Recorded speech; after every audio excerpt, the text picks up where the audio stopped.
Welcome friends. Type run.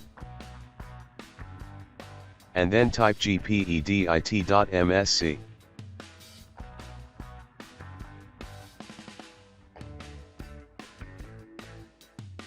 After this expand, administrative templates.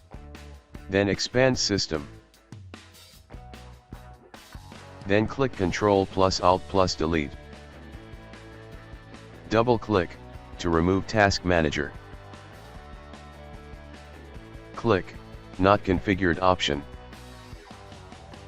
Then Apply, and then OK.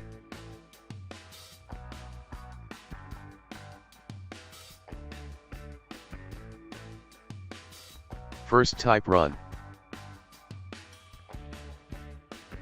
Type regedit.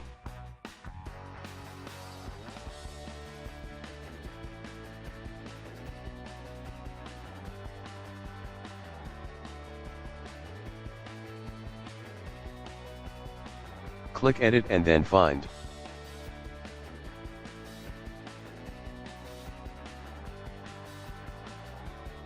Type Disable Task MGR.